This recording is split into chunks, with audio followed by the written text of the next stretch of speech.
What's up, guys? Welcome back to MMA Prophecies, where I give you guys my UFC fight predictions and news every single week.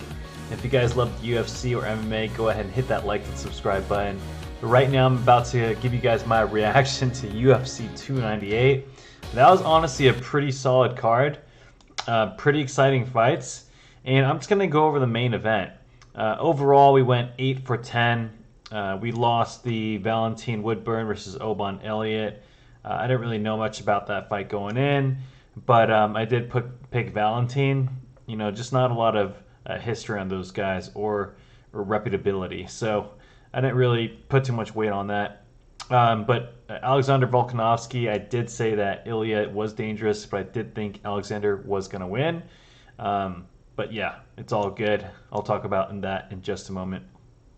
First fight, Anthony Hernandez versus Roman Kopylov. I was so stoked going into this fight to see how this fight would play out and to see if Roman Kopylov will be able to keep Anthony Hernandez off of him, because Anthony Hernandez is an absolute animal. This guy is one of the toughest, strongest guys in that division.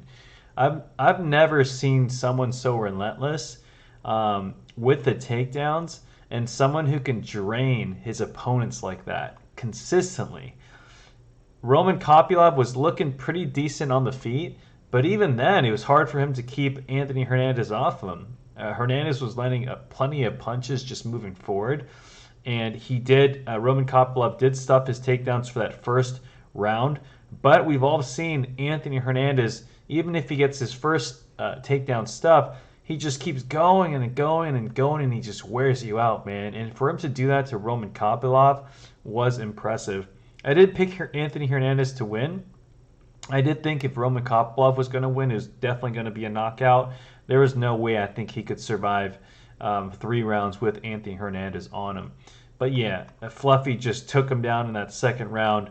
He was obviously just putting on the pace. Roman Kopylov was noticeably a little more tired, and it was getting harder for him to stop the takedowns.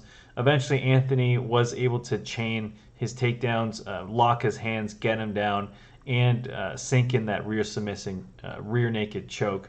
He failed the first time, but eventually got it the second time. So super impressive win from Anthony. I am really looking forward to see his future in the UFC and who he fights next. All right, next fight, Merab versus Henry Cejudo. I did pick Merab in this fight. I just thought he was going to be bigger, stronger, more well-conditioned, more active, right? Younger, a better wrestler. And he showed it in this fight. Even though Henry Cejudo did clip Merab in that first round, I did think Henry was going to clip him at least a couple times. But ultimately, it wasn't any sort of fight-ending punch. Henry Cejudo, at least watching in that Aljamain Sterling fight, in this fight, he looks like he's lost a lot of his power, right? He doesn't have that same confidence.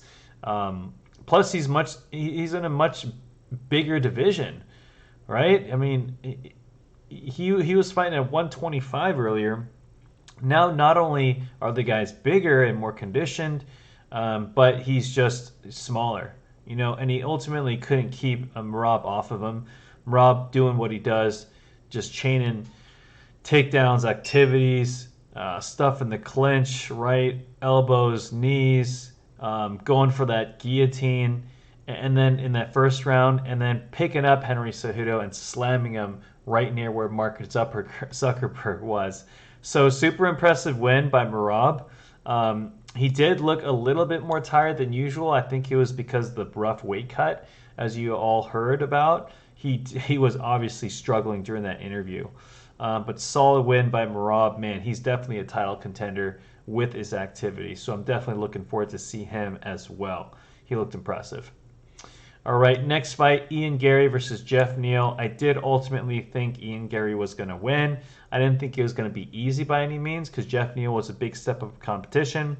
And Jeff Neal didn't really look all that great either, man. I mean, he has this habit of just not really going for the kill. He gets kind of content, you know, just playing his opponent's fight. And he struggled versus taller, quicker fighters like Shavkat, Stephen Thompson, now Ian Gary. Ian Gary doing what he did, going with a lot of kicks, knees, which was smart, mixing in some punches here and there. Jeff did clip him a few times, but it wasn't anything substantial. And I was kind of disappointed in that. I would have liked to see Jeff really, really pressure Ian and get him in his boxing range, because anything, if they weren't in boxing range, Jeff wasn't going to win this. Come on, guys, we all knew that. But Ian Gary showed that I do think he's got good cardio overall. Honestly, I didn't think Ian Gary looked that great either. I mean, he came out with the split decision win against Jeff Neal, who hasn't performed the best and been that consistent. So I'm still not super sold on Ian Gary. He'll have to prove himself further down the line. All right, but next fight, Robert Whitaker versus Paulo Costa. I did think Robert Whitaker was going to be the more technical fighter in this fight. I did pick it to go decision. If Paulo Costa was going to win, it's definitely going to be my knockout. Paulo Costa, Robert Whitaker was piecing him up in that first round, right? Getting everything off, calf kicks, solid step-in jabs with the overhand or right hook. And Paulo Costa, at the very end of that first round, landed a super solid spinning heel kick. It rocked Robert Whitaker, but Robert was still there, right? And throwing punches back. So one of the judges even gave him that first round, which I disagree with. But then Robert Whitaker came back, got his wits in the second and third round, and was able to do what he wanted to Paulo. Although Paulo did have some moments, landed some hard leg kicks, some solid jabs. But Paulo Costa just, again, not showing that he can consistently move forward and get respect from guys. That's ultimately that's what's been his downfall. He didn't even look that good versus Luke Rockhold either, right? Wasn't able to finish him when he obviously had him hurt multiple times.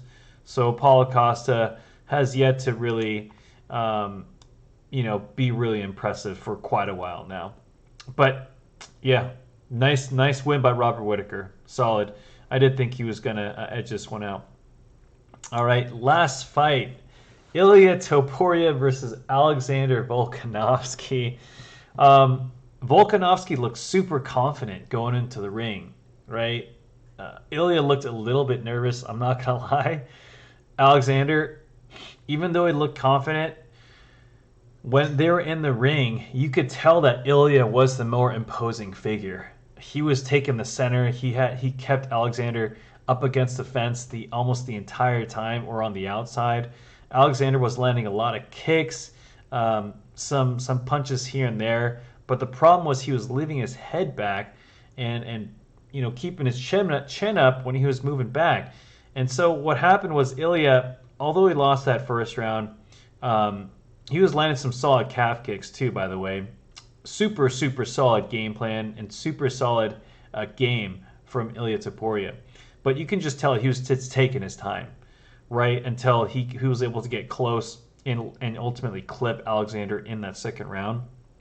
Ilia was just super patient, staying really tight, right? He was just staying tight while Alexander was kind of moving back. So eventually Ilia, was able to get Alexander up against the fence, landed some combinations, kind of grazed off of Alexander's hands. But ultimately, when he did get close, he landed a super nice right hook right on the chin, and it completely knocked out Alexander. I mean, wow, we've never seen that happen to him besides Makhachev. And we've all been talking about Alexander Volkanovski this entire week. Is he going to be able to bounce back? Has it been too soon? Right? Is all this stuff about him drinking 3 to 4 weeks in a row going to affect him? And ultimately, it looks like it did, because Alexander did not look like he had the same pop in his hands, same pop in his kicks when he was fighting guys like Max Holloway or even Yair Rodriguez or Korean Zombie. He just didn't look like he had the power, and Ilia obviously didn't respect it. But then at the same time, his chin is obviously, not as what it once was before that Makhachev fight. So everything we were talking about, what did come true. Props to Ilya Topuria, man. This guy is an absolute animal. He made it look so easy. I mean, that was incredible. I couldn't even believe it when he did that. I was like, wow, did that happen already? Already? But, you know, Ilya is going to be a force. I don't see, you know, anyone even close to him right now. It's kind of hard to say. I'm just going to look up if there are any UFC featherweights that can really, you know, challenge him. Who's really going to take on Ilya Topuria at this point? I think Movsar Evloev would be the best one. I still would give Ilya Topuria the edge over that. I think he's stronger, powerful puncher, just as good of a wrestler. You know, Arnold Allen would be a good fight, right? Calvin Kattar. Yeah, I mean, I think Ilya is way better than almost everyone. Oh, Ilya versus Max Holloway. I would love to see that. Love it. Love to see it. All right, so if you guys like this video, hit that like and subscribe button for more UFC content. And until the next video, peace out, you guys.